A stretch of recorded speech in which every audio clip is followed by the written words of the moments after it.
বিসমিল্লাহির রহমানির রহিম। পল্লবী মহিলা ডিগ্রি কলেজ আয়োজিত অনলাইন ক্লাসে একাদশ শ্রেণীর শিক্ষার্থীদের সবাইকে রইল আন্তরিক শুভেচ্ছা ও ভালোবাসা। শিক্ষার্থীরা কেমন আছো তোমরা? আশা করছি ভালো আছো। আজ আমি তোমাদেরকে ইসলামের ইতিহাস ও সংস্কৃতি প্রথম পত্র পড়াবো। আমি ফাতেমাতুজ জোহরা শিউলি, প্রভাষক, ইসলামের ইতিহাস ও সংস্কৃতি বিভাগ। শিক্ষার্থীরা, আমরা কিন্তু ধারাবাহিকভাবে একটি ক্লাসে পড়ছি প্রথম পত্র, অন্য ক্লাসে পড়ছি দ্বিতীয় পত্র। আশা করছি তোমরা এতদিনে তোমাদের বই সংগ্রহ করে ফেলেছো এবং পড়াশোনাটাও নিয়মিত করছো। তাহলে আজকে আমরা আমাদের মূল পাঠে চলে যাই। আজকে আমাদের পাঠের যে বিষয়টি আলোচ্য মূল, সেটা আরবদের অধিবাসীদের জীবন আচরণের ভৌগোলিক অবস্থান ও বৈশিষ্ট্যের প্রভাব। যে ভৌগোলিক অবস্থান একটি জাতির বা একটি এলাকার মানুষের কতটা প্রভাব ফেলে সেই সম্পর্কে আজকে আমরা জানতে পারব। আরব অধিবাসীদের পরিচয় আর বৈশিষ্ট্যটা আমরা একটু জানি। যে আরব উপদ্বীপে কারা বাস করত,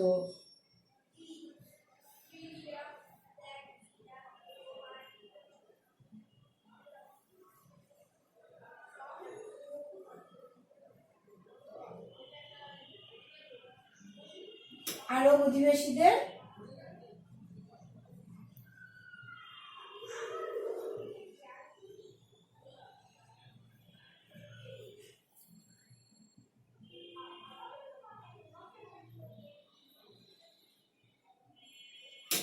পরিচয়।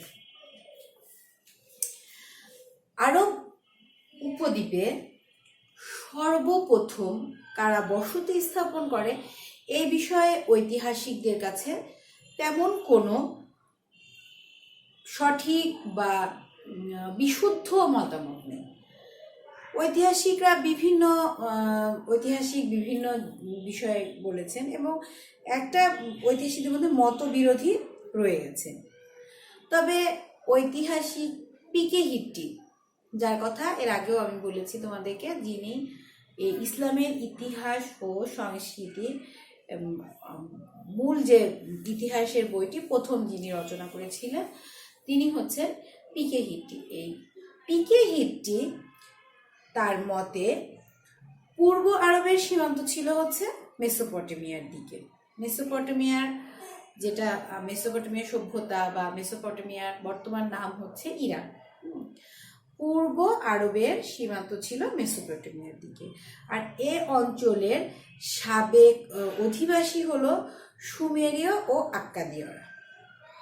দুইটা অধিবাসীদের নাম বলা হচ্ছে সুমেরীয় ও আক্কাদীয়রা। সৈয়দ আমির আলীর মতে প্রাচীন ক্যালেডীয় জাতি যে বংশ থেকে উদ্ভূত, আরবের পূর্বতন অধিবাসীরাও সেই বংশোদ্ভূত। তাহলে কি বলছে আমির আলী? প্রাচীন ক্যালেডীয় জাতি যে বংশ থেকে উদ্ভূত, আরবের পূর্বতন অধিবাসীরাও সেই বংশোদ্ভূত। জার্মান ঐতিহাসিক ইউজেন ফিশার আরব উপদ্বীপের মানুষের যে বর্ণনা দিয়েছেন, সেখানে বলছে আরব উপদ্বীপের মানুষরা লম্বা ছিল, মাথাও লম্বা ছিল, নাক বাঁকা ছিল। এটা এখানকার অধিবাসীদের সম্পর্কে বর্ণনা। আর আরবদের পাশ্চাত্য জাতিগোষ্ঠীর একটি অংশ হিসেবেও উল্লেখ করা হচ্ছে। জার্মান শিক্ষাবিদ কার্ল ব্রোকেলম্যান এসব পর্যবেক্ষণ করে বলেন, আরব জাতি ভূমধ্য সাগরীয় জাতির অন্তর্ভুক্ত, উত্তর আফ্রিকার অধিবাসী। আরব জাতি ভূমধ্য সাগরীয় জাতির অন্তর্ভুক্ত, উত্তর আফ্রিকার অধিবাসী। আরব উপদ্বীপে যারাই প্রথম বসতি স্থাপন করুক না কেন, মেসোপটেমীয়, মিশরীয়, হিব্রু সভ্যতার অন্তর্বর্তী স্থানে অবস্থান করায় একথা বলা যায় যে আরব উপদ্বীপে বিভিন্ন সময়ে বিভিন্ন জাতি গোষ্ঠী বসতি স্থাপন করেছিল।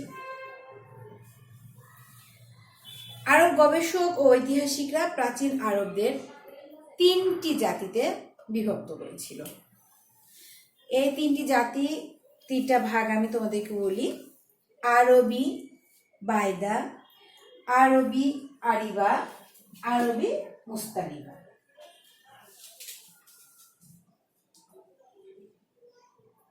প্রথমটির নাম হচ্ছে আরবি বাইদা, দ্বিতীয় জাতির শ্রেণী আরবি আরিবা,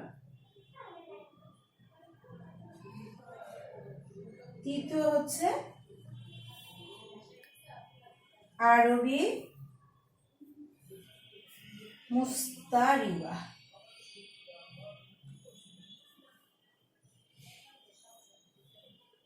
তিনটি ভাগে আমরা ভাগ করেছি। আরব ইবাইদা কাদেরকে বলা হচ্ছে? আরবের আদিম অধিবাসীদেরকে আরব ইবাইদা বলা হয়। বাইদা বা বাদিয়া অর্থ হচ্ছে জঙ্গল। বাদিয়াদেরকে বেদুইন বলে। আরব অধিবাসী কিন্তু বেশিরভাগই বেদুইন জাতি, বেদুইনের অন্তর্ভুক্ত। তাদের স্থায়ী অধিবাসীর সংখ্যা কিন্তু তুলনামূলক কম। পবিত্র কোরআন শরীফে বর্ণিত প্রখ্যাত বংশ আদ ও সামুদ গোষ্ঠী, এছাড়াও তাসম এবং জাদিস, জারহাম, আসালিকা বংশ এ শ্রেণী অন্তর্ভুক্ত। কয়টি বলছে? পবিত্র কোরআন যারা আমরা পড়েছি বা বঙ্গানুবাদ, পবিত্র কোরআনের বাংলা অনুবাদ যে পড়ছি, তাহলে আদ এবং সামুদ গোষ্ঠীর নাম আমরা সেখানে জেনে থাকবো। সেখানে আদ, সামুদ, তাসম, জাদিস, জারহাম, আসালিকা এই বংশগুলো এই আরব ইবাইদা এই শ্রেণীর অন্তর্ভুক্ত। আরবের পরবর্তী জাতিগুলোর আবির্ভাবে এই জাতিগুলোর বিলুপ্তি হয়েছিল।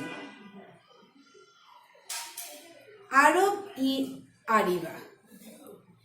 আরব ই আরিবা হচ্ছে আরব ইবাইদার ধ্বংসপ্রাপ্তির পর আরব উপদ্বীপে যে জাতিগোষ্ঠী বসতি স্থাপন করেছিল তারাই আরব ই আরিবা নামে পরিচিত।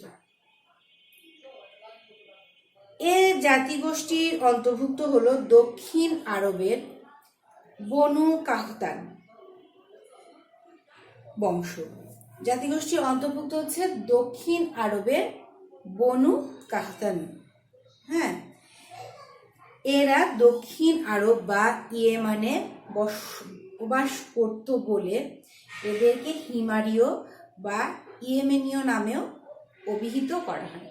কি করা হচ্ছে? হিমারীয় বা ইয়েমেনীয় নামে অভিহিত করা হচ্ছে। আর ইতিহাসে এই জাতিটি হচ্ছে আরবি আরিবা বা প্রকৃত আরব নামে খ্যাত। আরবি আরিবা বা প্রকৃত আরব নামে খ্যাত করা হচ্ছে। 3টি জাতির মধ্যে আরবি বাইদা, আরবি মুস্তারিবা, আরবি আরিবার মধ্যে আরবি আরিবাকে প্রকৃত আরব নামে খ্যাত। দক্ষিণ আরবের ইয়েমেন ও হাজরামাউতে কাহতান গোত্রের উত্থানের মধ্য দিয়ে আরবের সত্যিকারের ইতিহাসের যাত্রা শুরু হয়েছিল। ঐতিহাসিক সৈয়দ আমির আলীর মতে ইয়েমেন ও হাজরামাউতে বসবাসকারী সেমেটিকরা, সেমেটিক কাদেরকে বলা হচ্ছে? হযরত নূহ আলাইহিস সালামের পুত্র ছিলেন কে? সাম। এই সামের বংশধররা ইতিহাসে সেমেটিক জাতি নামে পরিচিত। কাহতানের বংশধর, কাহতানকে লোকেরা যোক্তানু বলত। কাহতানের জারহাম ও ইয়ারিব নামে দুই পুত্র ছিল। কি কি? জারহাম ও ইয়ারিব নামে দুই পুত্র ছিল। জারহাম ছিলেন হেজাজের আর ইয়ারিব ছিলেন ইয়েমেনের শাসক। জারহাম ছিল হেজাজের আর ইয়ারিব ছিল ইয়েমেনের শাসক। এই দুজনের মধ্যে ইয়ারিবের পুত্র আব্দুস শামসের নাম অনুসারে এ বংশের রাজাদের সবিয় বলা হতো। তাহলে আমরা আরবি বায়দা এবং আরবি আরাবিয়া এই দুই সম্পর্কে জানলাম। এখন আমরা জানবো আরবি মুস্তারিবা। দক্ষিণ আরবের অধিবাসীদের কি বলা হচ্ছে? আরবি আরিবা। এখন উত্তর আরবের অধিবাসীদেরকে বলা হচ্ছে আরবি মুস্তারিবা। এই দক্ষিণ আরবের আরবি আরিবা এবং উত্তর আরবের আরবি মুস্তারিবা এই দুই বিষয়টা থেকে কিন্তু আমাদের প্রশ্ন হয়ে থাকে। যেমন বহু নির্বাচনী প্রশ্ন বা জ্ঞানমূলক প্রশ্ন, এই দুইটা প্রশ্ন এসে থাকে। বহু নির্বাচনী প্রশ্ন যেমন থাকে আরবি মুস্তারিবা বলা হয় কাদেরকে? কোন এলাকার অধিবাসীদেরকে। আর আরবি আরিবা বলা হয় কোন এলাকার অধিবাসীদের। তখন উত্তর ভারত উত্তর আরব দক্ষিণ আরব এই বিষয়গুলো চলে আসবে। তখন আমরা অবশ্যই বুঝতে পারবো যে দক্ষিণ আরবের অধিবাসীদের বলা হচ্ছে আরব আরিবা, আর উত্তর আরবের অধিবাসীদেরকে বলা হচ্ছে আরবি মুস্তারিবা। এই আর উত্তর আরবের অধিবাসীদেরকে আরবি মুস্তারিবা বলা হয়। এ জাতির প্রতিষ্ঠাতা হযরত ইব্রাহিম আলাইহিস সালামের পুত্র হযরত ইসমাইল আলাইহিস সালামের বংশধর আদনান। হযরত ইব্রাহিম আলাইহিস সালামের পুত্র হযরত ইসমাইল আলাইহিস সালামের বংশধর আদনান। আদনানের দুজন বংশধর ছিল। একজন ছিল হচ্ছে নিজার আর একজন ছিল মাদার। এজন্য ইসমাইলীয় সম্প্রদায় তার পূর্বপুরুষের নাম অনুসারে আদনানীয় এবং নিজারীয় বা আদনানীয় বা নিজারীয় আর মুদারীয় নামে পরিচিত। মানে তিনটা বিষয়, আদনানীয়, নিজারীয় ও মুদারীয়, এই তিনটা নামে পরিচিতি লাভ করেছিল। আমাদের প্রিয় নবী হযরত মুহাম্মদ সাল্লাল্লাহু আলাইহি ওয়াসাল্লাম এই আরবি মুস্তারিবা গোত্রের সদস্য ছিলেন। অবস্থানগত দিক থেকে আরবের অধিবাসীরা প্রধানত দুই ভাগে বিভক্ত। মানে অবস্থানগত দিক থেকে যেটা বলছি, দুই ভাগে বিভক্ত। তাদেরকে এক ভাগ হচ্ছে নগরবাসী বা স্থায়ী বাসিন্দা, আর দ্বিতীয় ভাগ হচ্ছে মেরুবাসী বেদুইন বা যাযাবর। একটা হচ্ছে স্থায়ী বাসিন্দা আর একটা হচ্ছে মরুবাসী বেদুইন বা যাযাবর। আরবের ভূপ্রকৃতি ও আবহাওয়া অধিবাসীদের জীবনযাত্রা, চালচলন, আচার ব্যবহার, অভ্যাসের ক্ষেত্রে ব্যাপক ভূমিকা রাখায় এই দুই শ্রেণীর অধিবাসীদের মধ্যে বৈচিত্র্যময় পার্থক্য বিদ্যমান। আমরা এইমাত্র যেটা পড়লাম, একটা হচ্ছে বললাম আরবি বায়দা, আরবি আরাবিয়া, আরবি মুস্তারিবা। এক হচ্ছে উত্তর আরব দক্ষিণ আরব ভাগ। এখন কিন্তু আমরা আবার আর একটা ভাগ করছি অবস্থানগত দিক থেকে। মানে এক শ্রেণী হচ্ছে যারা স্থায়ীভাবে আরবে বসবাস করেছিল তাদের একটি শ্রেণী, আর আরেক শ্রেণী হচ্ছে যারা বেদুইন হিসেবে ছিল, যাযাবরের মতো যারা জীবনযাপন করছিল সেই শ্রেণী। এখন আমরা দেখি নগরবাসী আরব বা আরবের স্থায়ী বাসিন্দা।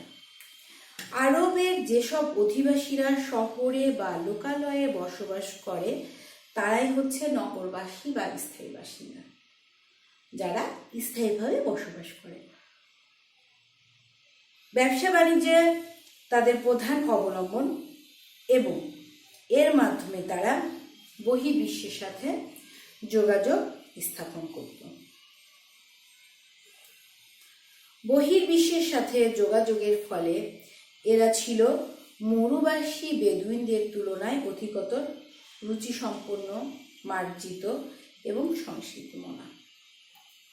ওমান, ইয়েমেন, হাজরামাউতের উর্বর অঞ্চলের প্রথম দিকে নগর গড়ে উঠলেও কালক্রমে পানির উৎসকে কেন্দ্র করে মক্কা, মদিনা, তায়েফ, ইয়াসরিব সহ বিভিন্ন স্থানে নগর গড়ে ওঠে এবং নগরবাসী স্থায়ী জনগোষ্ঠীর সংখ্যা বৃদ্ধি পেতে থাকে। পিকে হিট্টি মতে শহুরে মানুষেরা একসময় যাযাবরী ছিল, অন্যদিকে বেদুইনদের একটি অংশ ধীরে ধীরে শহুরে মানুষে পরিণত হচ্ছিল। এরপরে আমরা মরুবাসী, বেদুইন বা যাযাবর আরব সম্পর্কে জানব। আরবের অল্প কিছু স্থায়ী বাসিন্দা ছাড়া বাকি সব অধিবাসীদেরকে বেদুইন বলা হয়। মোহাম্মদ রেজা ই করিমের মতে যাদের স্থায়ী বসবাস নেই তারাই বেদুইন বা যাযাবর। সৈয়দ আমির আলীর মতে মরুবাসী আরবদের বেদুইন বলা হয়। আমির আলী কি বলছে যে মরুবাসী আরবদেরকে বেদুইন বলা হচ্ছে, অর্থাৎ যে সমস্ত আরব মরু প্রান্তকে ভালোবেসে অস্থায়ীভাবে বসবাস করে তারাই বেদুইন। আরবের অধিবাসীদের শতকরা ৮০% মরুভূমি বাসিন্দা, এজন্য তাদের আহলুল বাদিয়া বা মরুবাসীও বলা হয়। বেদুইনরা কোথাও স্থায়ীভাবে বসবাস করতে পারে না। আমরা যেমন আমাদের দেশে এক শ্রেণী বেদে বলা হয়, এক শ্রেণীকে বেদে বলা হয়, যে দেখবা যারা হচ্ছে সাপ নিয়ে কাজ করে, সাপের খেলা দেখায়, তাদের কিন্তু এরকম স্থায়ী কোনো আবাস নেই।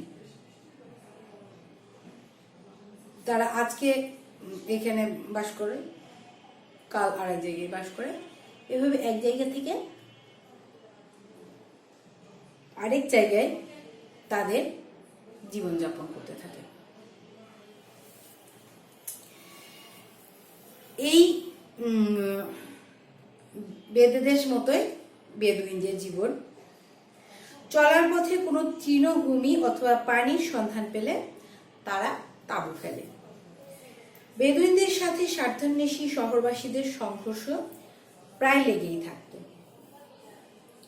আর এর কলহের মূল কারণ উভয় দলের আত্মরক্ষা ও স্বার্থ সংরক্ষণে প্রাণান্ত চেষ্টা।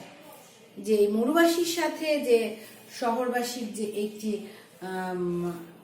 সংঘর্ষ, তাদের হচ্ছে নিজেদের স্বার্থের কারণে এই বিষয়গুলো, তাদের প্রাণান্ত চেষ্টা ছিল স্বার্থ সংরক্ষণের জন্য।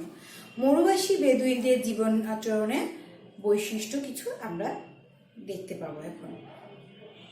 উদ্দাম জীবনযাপন।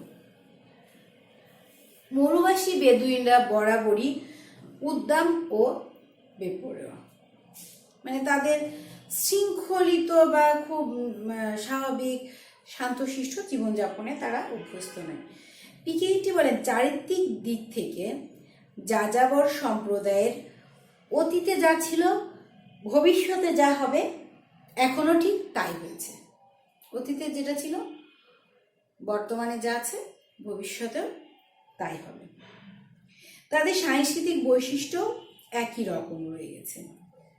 পরিবর্তন, অগ্রগতি ও বিবর্তনের নিয়ম মেনে নিয়ে চলতে তারা প্রস্তুত নয়। মরুভূমির উগ্র কঠোর প্রকৃতি, পানির স্বল্পতা, অসহ্য উত্তাপ, অনুর্বরতা ও খাদ্যের অভাবের বিরুদ্ধে যুদ্ধ করতে গিয়ে তারা হয়েছে উদ্যম ও অপ্রতিরোধ। যে এই যে যারা মরুভূমি জীবনে কিন্তু খুব রুক্ষ আবহাওয়া, সেখানে খাদ্যের অভাব, পানির অভাব, এই সবের সাথে যুদ্ধ করতে গিয়ে তারা উদ্দাম হয়েছে। জীবন ধারণের জন্য তারা পশুপালনের সাথে সাথে বিভিন্ন বাণিজ্য কাফেলা ও আশেপাশে বসতিতে লুটতরাজ করত। বাণিজ্য কাফেলাতে লুটতরাজ করতো, তারপরে বিভিন্ন যে বসতিগুলো ছিল সেই বসতিগুলো থেকে চুরি ডাকাতি বা লুটতরাজে যেটা বলা হয় সেটা করছিল। পিক হিট্টির মতে গাজওয়া বলে পরিগণিত লুটতরাজ ছিল বেদুইনদের অন্যতম পেশা। আলখেল্লা কোমরবন্ধ ফিতা দিয়ে বাঁধা শিরস্থান তাদের প্রধান পোশাক, কিন্তু তারা জুতা ব্যবহারে অভ্যস্ত ছিল না। এরপরে হচ্ছে বেদুইনদের গোত্র প্রথা। বেদুইন সমাজের ভিত্তি হচ্ছে গোষ্ঠীবদ্ধতা, এটা ঐতিহাসিক পিকে হিট্টির মতামত। বেদুইনরা পরিবারবদ্ধ হয়ে তাঁবুতে বসবাস করে। এরকম কয়েকটি তাঁবু নিয়ে একটি শিবির বা হাই এবং একাধিক হাই এর সদস্যরা মিলে গঠন করে গোষ্ঠী বা কৌম। স্বজাতীয় কয়েকটি গোষ্ঠী একত্রিত হলে গড়ে ওঠে এক একটি উপজাতি বা কাবিলা। কয়েকটি কি গড়ে উঠছে? উপজাতি বা কাবিলা। আর কাবিলা বা গোত্রের প্রধানকে বলা হতো শেখ। বয়োজ্যেষ্ঠতা, বিজ্ঞতা, সাহস, বীরত্ব প্রভৃতি গুণের ভিত্তিতে শেখ নির্বাচিত হতো। এইখানে কিন্তু একটি ছোট্ট প্রশ্ন থেকে যায়, কাউমের প্রধানকে কি বলা হতো? শেখ বলা হতো। এটাও আমাদের জ্ঞানমূলক প্রশ্নে কাউমের প্রধানকে কি বলা হতো আসে। আবার বলা হয় হচ্ছে এরকম একটা আছে কি, কাউমের প্রধানকে কি বলা হয়, আবার এরকম আছে শেখ বলা হতো কাদেরকে। এইভাবে কিন্তু ঘুরিয়ে প্রশ্নটা হতে পারে। বিচার সংক্রান্ত সামরিক ও জনকল্যাণকর কার্যাবলীর ব্যাপারে শেখরা গোত্রীয় পরিষদের সাথে পরামর্শ করে সিদ্ধান্ত গ্রহণ করতেন। প্রত্যেক বেদুইন গোত্রের এক একটি নির্দিষ্ট এলাকা রয়েছে যা জিরা নামে পরিচিত। বৃষ্টিপাত বেশি হলে তারা নিজেদের জিরায় অবস্থান করত, কিন্তু অনাবৃষ্টির কারণে চারণ ভূমির অভাব হলে তারা প্রতিবেশী জিরায় যেত। অনাবৃষ্টির সময় যদি চারণ ভূমির অভাব হতো তখন তারা প্রতিবেশী জিরাতে যেত। পূর্ব শত্রুতা না থাকলে তারা ওই জিরার সাথে সুসম্পর্ক স্থাপন করত। এভাবেই গোত্রে গোত্রে বন্ধুত্ব স্থাপিত হয়। যাদের সাথে শত্রুতা থাকতো তাদের সাথে বন্ধুত্ব স্থাপন হতো না, যাদের সাথে কোনো শত্রুতা থাকতো না তাদের সাথে বন্ধুত্বপূর্ণ সম্পর্ক স্থাপন হতো। কখনো কখনো গোত্রের মধ্যে যুদ্ধ সংগঠিত হলে তা বংশ পরম্পরায় চলতে থাকে এবং রক্তের বদলে রক্তই ছিল মরুভূমির আইন। রক্তের বদলে রক্তনীতি। এরপরে হচ্ছে আসাবিয়া বা গোত্রীয় চেতনা। একটা দেখলাম কি উদ্দাম জীবনযাপন, আর একটা দেখলাম গোত্র প্রথা, আর একটা হচ্ছে গোত্র প্রথায় শুধু থাকলে হবে না, গোত্রীয় চেতনাটাও থাকতে হবে। গোত্রীয় চেতনা গোত্রের জন্য মমত্ববোধ ও জানমাল উৎসর্গ করার মনোভাবকে আসাবিয়া বা গোত্রীয় চেতনা বলা হয়। আর এ প্রেরণার মূল মন্ত্র হলো গোষ্ঠীর অন্য সদস্যদের প্রতি সীমাহীন ও নিঃশর্ত আনুগত্য। বেদুইনদের গোত্রীয় চেতনা এতই প্রবল ছিল যে তারা নিজ গোত্র বহির্ভূত সবকিছুকে বিজাতীয়, ঘৃণার পাত্র ও শত্রু ভাবাপন্ন বলে মনে করে, যা স্বগোত্রীয় সংহতিকে সযত্নে রক্ষা করে এবং পুরুষানুক্রমে গোত্রে গোত্রে শত্রুতা ও কলহ সঞ্জীবিত রাখে। বিখ্যাত আরব ঐতিহাসিক ইবনে খালদুনের মতে বিভিন্ন রাজ্যের উত্থান পতনের মূলে আরবদের এই আসাবিয়ারাই বিভিন্নভাবে ভূমিকা রেখেছিল। মানে এই যে গোত্রীয় চেতনাটা তাদের বিভিন্ন উত্থান পতনে খুবই গুরুত্বপূর্ণ ভূমিকা রেখেছিল। এরপরে হচ্ছে ব্যক্তি স্বাতন্ত্র্যবোধ বা ব্যক্তি স্বাতন্ত্র্যবোধ ও আতিথেয়তা। মরুবাসী বেদুইনগণ জঙ্গলে বিচরণ করা হরিণের মতো, তাই এরা আঞ্চলিকতা বা জাতীয়তাবাদে বিশ্বাসী নয়। পিকে হিটির মতে ব্যক্তি স্বাতন্ত্র্যবাদ তাদের মনের এত গভীরে প্রবেশ করেছিল যে বেদুইনরা কখনোই নিজেদের আন্তর্জাতিক মানের সামাজিক জীবের পর্যায়ে নিয়ে যেতে পারেনি। রক্তের বদলে রক্তের নীতিতে বিশ্বাসী হলেও তারা ছিল খুবই অতিথিপরায়ণ। যত বড় শত্রুই হোক না কেন, যদি কেউ কারো গোত্রে আশ্রয় নিত, তারা তাকে কোনোভাবে ক্ষতি করত না এবং তাদেরকে খুবই সমাদর করত। এই হচ্ছে আরব অধিবাসীদের বৈশিষ্ট্য বললাম তোমাদেরকে। আরব অধিবাসীরা অবস্থানগত দিক থেকে আরব অধিবাসীদের শ্রেণীবিন্যাস করলাম, আবার আর একটা দিকে শ্রেণীবিন্যাস করেছিলাম হচ্ছে এমনি তোমাদের হচ্ছে তিনটি জাতিতে যে ভাগ করেছে। আরব অধিবাসীদের মোট অধিবাসীদেরকে তিনটি জাতিতে ভাগ করা হয়েছিল, আর একটা হচ্ছে অবস্থানগত দিক থেকে আরব অধিবাসীদের একটা ভাগ। এরপরে আমরা এখন দেখতে পাই যে আরব জীবনে ভূ প্রকৃতির প্রভাব কেমন ছিল। আরব উপদ্বীপটা তো বৈচিত্র্যময়, সেটা আমরা প্রথম ক্লাসে আরব উপদ্বীপের বৈচিত্র্যতা সম্পর্কে জেনেছি। ভৌগোলিক অবস্থান ও আবহাওয়া এর অধিবাসীদের জীবনযাত্রায় দৈহিক ও মানসিক গঠনে, চরিত্র রূপায়ণে, সামাজিক আচার আচরণে, ধর্মীয় চেতনা ও রাজনৈতিক জীবন দর্শনে ব্যাপক প্রভাব বিস্তার করেছে। ফলে আরবের অধিবাসীরা জীবন আচরণেও এই অধিবাসীদের নানা প্রভাব লক্ষ্য করা যায়। আরব জীবনে ভূ প্রকৃতির প্রভাবটা দেখি। আরবের দেশের শুষ্ক আবহাওয়া, অনাবৃষ্টি, ভূমির অনুর্বরতা, পানীয় জলের অভাব, চারণভূমির স্বল্পতার জন্য আরবরা জন্ম থেকে মৃত্যু পর্যন্ত এই প্রতিকূল ভৌগোলিক পরিবেশের সাথে সংগ্রাম করত। প্রকৃতির সাথে লড়াই করতে করতে তারা একদিকে যেমন রুক্ষ, দুঃসাহসী, দুর্ধর্ষ সৈনিক, অন্যদিকে তারা কষ্ট সহিষ্ণু, কঠোর পরিশ্রমী ও ধৈর্যশীল হয়ে গড়ে ওঠে। প্রাকৃতিক এইসব বৈশিষ্ট্যের জন্য মরুকে ভালোবেসে গড়ে ওঠে বেদুইন বা যাযাবর গোষ্ঠী। মরুভূমিকে ভালোবেসে এরা গড়ে উঠেছিল। মরুভূমিতে অবস্থান করার জন্য বেদুইনদের আয়ের প্রধান উৎস হিসেবে বেছে নেওয়া হয় শিকার, পশুপালন ও লুটপাটকে। অন্যদিকে শহরবাসী আরবরা কৃষি ও বাণিজ্যের মাধ্যমে নিজের জীবনমানকে উন্নত করে।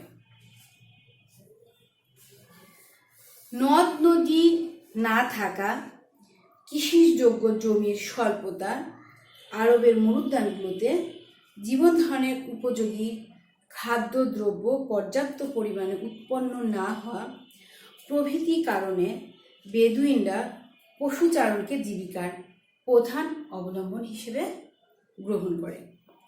ফলে মরুকে কেন্দ্র করে গড়ে ওঠে তাদের যাযাবর জীবন। কিভাবে গড়ে ওঠে যাযাবর জীবন? মরুকে কেন্দ্র করে তারা খাদ্যের সন্ধানে এক স্থান থেকে অন্য স্থানে যাতায়াত করত। মরুময় দুর্গম পথে যাতায়াতের সময় নিরাপত্তার জন্য তারা কাফেলাবদ্ধ হয়ে চলাচল করত। এভাবে কাফেলাবদ্ধ হয়ে চলতে থাকে, তারা গোত্রবদ্ধ এবং গোত্রবদ্ধভাবে চলতে থাকায় তাদের মধ্যে গড়ে ওঠে আসাবিয়া বা গোত্রপ্রীতি। তাহলে শিক্ষার্থীরা, আমরা আজকে আরব অধিবাসীদের ভাগ করলাম, এই ভাগ করে এই জাতিগুলো সম্পর্কে জানতে পারলাম এবং ভৌগোলিক অবস্থান সম্পর্কে জানলাম। তোমরা এই ক্লাসটি ভালোভাবে মনোযোগ দিয়ে দেখবে এবং তোমরা এই বিষয় সম্পর্কে জানতে পারবে। ধন্যবাদ সবাইকে।